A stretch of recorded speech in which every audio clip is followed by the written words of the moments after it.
Hello, everyone, and welcome back to another episode of Toppers Talk, an initiative by Study Materials ACE. I am your host, Prerna Ribari, and today on Toppers Talk, we have with us Abhirami. Abhirami has cleared IBPS PO and IBPS clerk as well this year and has decided to start her professional career as a PO at Central Bank of India. In today's highly competitive times, where most of the aspirants are finding it difficult to get even one public sector job, Abhirami worked hard enough that she has cleared two highly competitive exams. Now let us hear from Abhirami herself about her journey. A very warm welcome, Abhirami, to our channel and a big congratulations to you on your successful journey. Thank you so much, Prerna. Thank you for welcoming me. I would like you to give us all a brief introduction from where you belong and when did you completed your graduation and finally when you started preparing for the banking exams. Okay, so I am from Kerala and I did my graduation in physics and I passed out in 2019 May. And I started my preparation in July of 2019 and my preparation has been going on and off for some time now. So finally I cleared my exam in April 2023. Okay, that's been a long journey. You didn't give up and you finally Yes, made it. definitely long. Yes, it was definitely too long. Okay, let's move on to your strategy, how you prepared and how what all sources you followed. So let's go through this section wise. Let's start with the section that is nightmare for many students, Quant. How did you prepare for Quant? So for prelims, I had joined an offline coaching center, and uh, from there they had given what can I say, clear strategies and clear cut works that we should do every day. So I used to follow that for a year or almost a year. Even after I stopped going there, I used to follow these targets they gave. So that's how I got my basics in max, right? Then Okay. after that, I used to hear classes from Lokesh sir from Olivewood. So I used to follow his classes, and that was mainly for DI. DI wasn't that easy for me, so I followed his classes for DI. Arithmetic problems I did on my own. I solved mocks or whatever PDF or questions I got from wherever it was possible, but mainly DI was from Lokesh sir, and basics I will have to say that's the faculty from my offline coaching center. Okay, basics you mean like simplification and number series and stuff. Yes, stuff like that was taught by a faculty in the offline coaching center. It was in Trivandrum itself. So there they had clear targets. Every day we had to solve 30, 40 questions every day. And so even after they stopped checking, or uh, they didn't check after a while if we did or not, but I continued doing it so that I could improve my speed. I wasn't that bad in max, but we needed a certain level of speed in banking exams, right? So Yeah. for that, I always, what can I say, kept with the targets. So I didn't lose it for like over an year. So that's how I reached a stage where I can go for any prelims exam without preparing for that separately. Okay. You were really consistent and that really worked. That really paid off. Yes, definitely. Consistently, I did it every day, 6 days of the week. Sunday was the only day off. And so every day I used to do this. They didn't check it anymore, or they didn't care after a while, it happens with stuff like this. So, Yeah. but I was like, okay, they gave a way and sure it must be working, right? So I was like, okay, I will stick with this and I will see what happens. So I stuck with for like almost an year. Then I started clearing prelims for all exams. So that's when I stopped doing this. Okay. Now let's move on to your strategy for English. Okay. For English, honestly, I don't have a clear-cut strategy or any advice that I can give because I always used to read, be it novels or stories or whatever it was. I love to read. Even now I read books. So English was always easy for me. I have never learned the set rules of grammar or special books for vocabulary or anything. My vocabulary, also my grammar, and everything comes from reading. So I know a sense of what is right and what is wrong. I don't know how to explain it to others, but I know when something is wrong and I know how to correct it. So also same goes with my vocabulary. I may not know the correct definition of a word or a synonym or antonym if I have to say, but when I see in the options, I know that this is the right answer. So for English, I truly can't give a strategy. I think reading newspaper would be a very good thing. I mean, it will improve your speed in reading. It will improve your vocabulary definitely.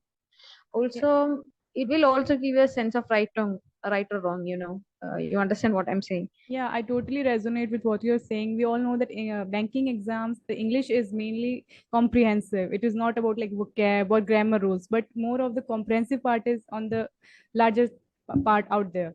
So yeah, reading Yes, is yes, really exactly. How necessary. fast we can Yes, how fast we can understand a given passage, or we can understand how the word is used in a certain passage.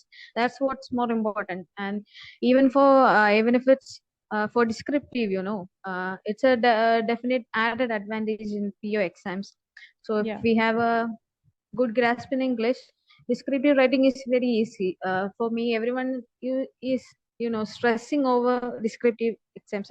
I'm like, it's not a big thing. We don't have to use very big words or write too many big paragraphs or know something about specific topics. It's always general topics. We just need to have common sense, and we just need to write without mistakes. That's what's important. Not using very big words or very big sentences. None of that is very important. So for English, I would say the more you read, the better. Yes, that's exactly what people should do. Okay, now let's move on to your strategy for reasoning. Okay, for reasoning, I would say when I started off, reasoning was tougher for me than my maths. And for prelims, I used to get good marks, but there was always syllogism questions that I got wrong, or puzzles that I couldn't finish in time. There was always some things like that, but I made it up for this lows in my English and maths. But when I started preparing for mains, I understood that reasoning was in fact more strong for me. The more time I gave for reasoning, even for critical reasoning or syllogism, puzzles, and whatever it was, I came to understand that reasoning can be uh, more easy for me. So for that, I used to solve puzzles every day. Then syllogism was very hard for me, so I used to solve more questions of that. My main strategy for everything was like, if something is hard for me, I used to do more questions of it. That's what I used to do. And even for puzzles used to be very hard for me in the beginning. Then puzzles became very easy for me as time went by. I solved all kinds of puzzles that I could get. And then I also listened to Nikita ma'am's class. She is also from Olivod. She was a really big help. uh, Radesh sir from Olivod was also good, but he was always teaching in English, Hindi. So English wasn't his strong suit and Hindi wasn't my strong suit, so it wasn't working out for me. So I used to listen to Nikita ma'am's class, and she is also very helpful. So that helped me a lot too. That's really a nice strategy to like practice what on daily basis. Okay, so let's now hear about the section which many people consider as game changer in the final selection. That is general awareness. How did you prepare for it? Okay, so it's definitely game changer, and GA was my toughest section. I mean, no matter how hard I tried, I couldn't just study. I don't know what was happening, but I tried very hard, but it was always hard for me. So initially, I was like, for my first few two exams, I only started preparing after the results came. So that was such a short period of time, and I had this much to cover, and I was like, okay, I'll just give mocks and then I'll go write the exam. That was my strategy for first two exams because I was not expecting to clear the prelims. Like, that was what happened with me. So after that, when I started to seriously work for mains, current affairs wasn't easy for me, not at all easy. So I was like, oh, I'll just study whatever is necessary so that I'll pass the cutoff for that section. The rest I'll make up from other sections. That's what I thought. But it's not easy to completely avoid one section, you know. It's it's not safe to do that. And it was one of the mistakes that happened to me. So I would say even for clearing these exams, current affairs was for like my last resort. I only prepared from Affairs Cloud, and that too I depended on the pocket PDF that they give out monthly, right? So that's what I used to do. I took printout of last 3 4 months, and then I just read through it twice. That's the only thing I did. But I just got enough marks. I think I got only 13 marks or something in IBPS PO for CA. So I wouldn't advise anyone to leave out this section, but it was very hard for me, and I was still asking for others advice when I was preparing. So how should I prepare for CA is very hard for me. Okay, CA is not your forte, but you covered it in other sections. That's really nice. Yes, definitely.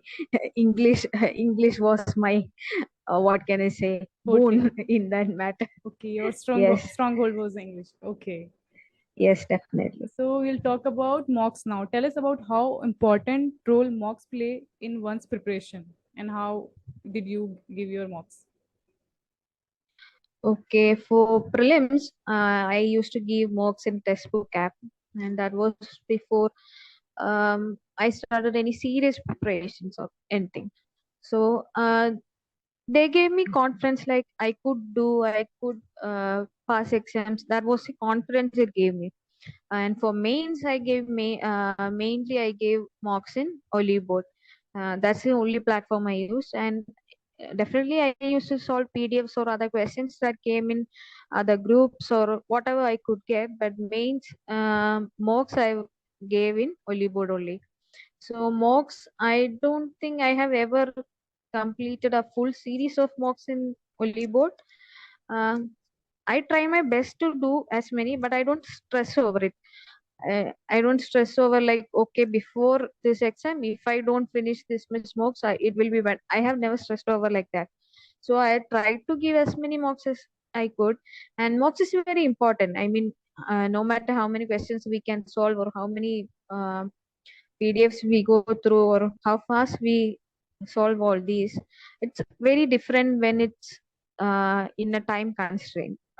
So mocks give that sense of timing. That's very important. So it's very closer to a real exam, and only the attention is going to be more in the real exam, right? So mocks should be given. Otherwise, we'll be feeling confident, but we won't be able to do good in our mains exam. Okay, now I would like you to tell us about your interview experience. Okay, interview. I had given three interviews, twice for SPPO and once for IBPS PO. My first SPPO interview was my first ever interview. Okay.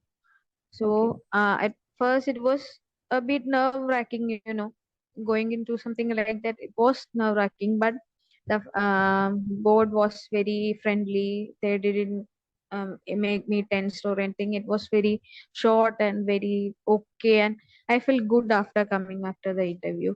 And that year I couldn't clear the final list because my mains mark was not that good. So in this year, IBPS PO interview was in a different state. I had to travel to Karnataka to give my interview, and there also the panel was friendly. They didn't make me tense or anything. Mainly the chairman asked me about personal questions and all, and everything was not that hard. Everything was pretty basic questions. Then this year I gave SPAPO interview also. So interview wasn't okay, it wasn't bad. Same experiences that I had like last year, but Group there was group discussion and group exercise. So I think I could have improved in my group discussion and group exercise, but it depends on the topic we get. So mine was a very technical topic, and among other students, I think I couldn't do that much. So I think the key is not to tense, not to be so tensed, because it all depends on what we say that time, right? So being too tensed isn't going to help anyone. So I think it's okay. I think it's better to go with a relaxed mind. Yeah, that's really important to be present in that moment and forget about all the anxiety and pressures you're feeling from external sources. Yes, I mean it's very easy to say, but it's very hard to do it in Implement. real life. Yeah. Yes. Okay.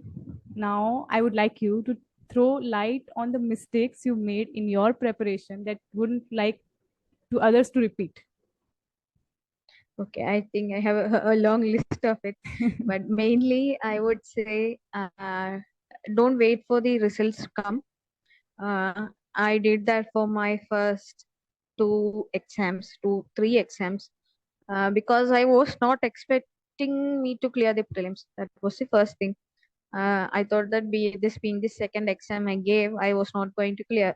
So never have that thought.